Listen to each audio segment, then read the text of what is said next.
It was not only the difference between the rich and the poor, the extravagance of the Shah, his family, and selected members of the elite,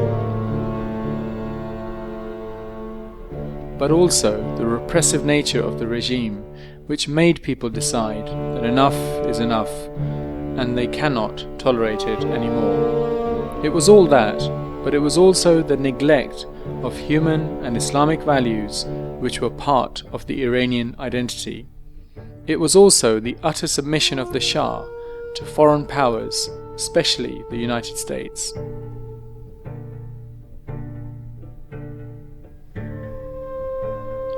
On 3rd June 1963, Khomeini made a historical speech against the Shah's regime, criticizing its dependence on evil powers and its support for Israel. The speech was devastating for the regime and eye-opening for the nation. Consequently, the Imam was taken out of his house and arrested by the Savak, the Shah's notorious secret police. It proved to be an outrageous move which pulled thousands of people onto streets in support of the Ayatollah.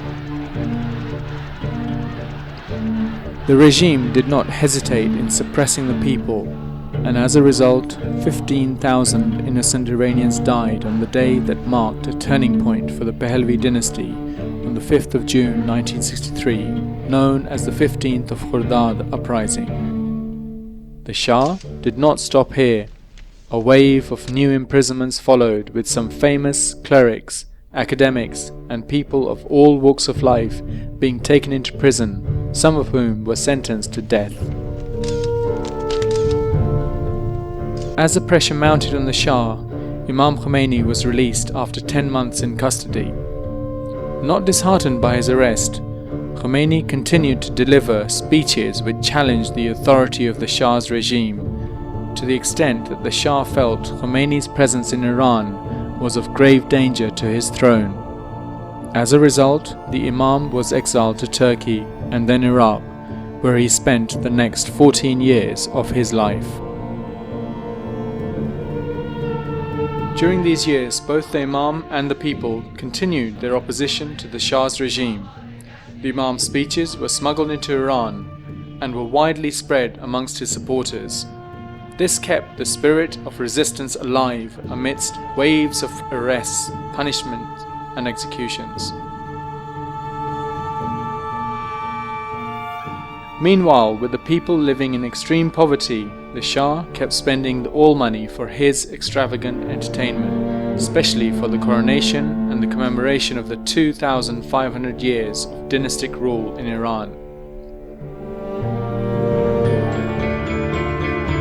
On September 4th, 1978, a mass march followed the Eid al-Fitr prayers, with hundreds of thousands of people chanting overtly death to the Shah.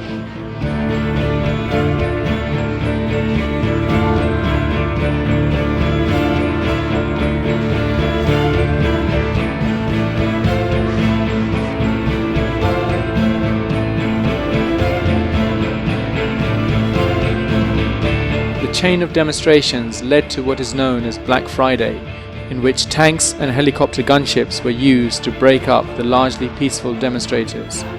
The 17th Shahrivar uprising was the beginning of the end of the Pahlavi regime. On 10th and 11th December, coinciding with Tasua and Ashura on the Islamic calendar, as many as 17 million people up and down the country marched peacefully, demanding the removal of the Shah and return of Khomeini.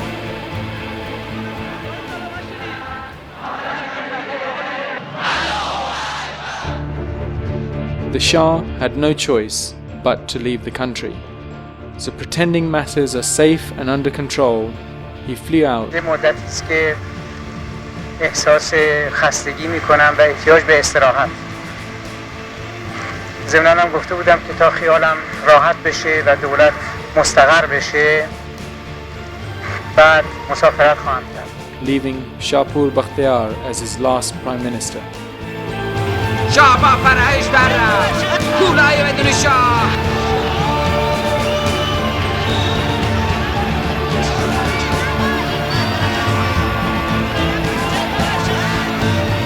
The struggle continued until Imam Khomeini, who was now exiled in Paris, flew to Iran despite all threats to his life.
The Imam delivered a powerful speech in Bahish Zahra, the graveyard, on the very day, saying he will slap the face of the present government. من دولت تعیین میکنم، من تو دهن این دولت میزنم، من دولت تعیین میکنم، من به پشتیبانی این ملت دولت تعیین میکنم، من به واسطه اینکه ملت مرا قبول دارد.